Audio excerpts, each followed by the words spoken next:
การสัญจรแออัดและสับสนอยู่สี่แยกเส้นทางห้วยหงหาตานมีไซสบายดีท่านผู้ชมตอนแรงวันที่19 มีนาคม 2025 นี้ทีมข่าวหนังสือพิมพ์ลาวพัฒนาได้มาอยู่ที่สี่แยกทางห้วยหงไปหาตานมีไซเมืองไซธานีนครหลวงเวียงจันทน์ซึ่งได้รับการส่องแสงจากประชาชนว่า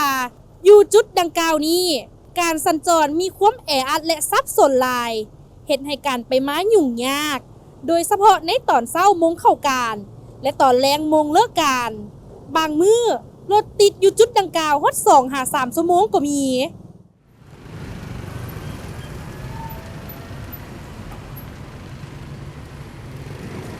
ซึ่งอาจเป็นย้อนจุดสี่แยกดังกล่าวนี้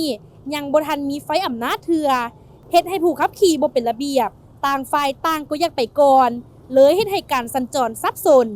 และได้มีการเรียกร้องให้ภาคส่วนเกี่ยวข้องติดตั้งไฟอำนาจใส่เพื่อลดผ่อนปัญหาต่างๆเหล่านั้นเพราะแต่ละมื้อปรากฏมีสภาพรถติด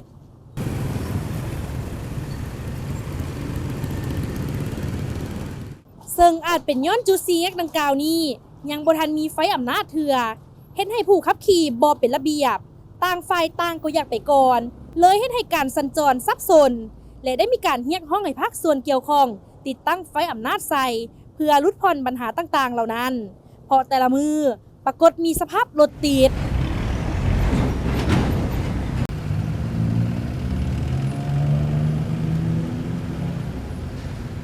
เพราะฉะนั้น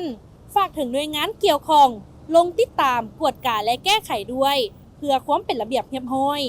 ส่วนผู้ขับขี่ก็คอยไปคอยมาให้เกียรติซึ่งกันและกันควรหาจังหวะเว้นวรรคปล่อยทางให้กันเป็นระยะเพื่อความเลียนไหลไปสะดวกและเพื่อป้องกันการเกิดอุบัติเหตุ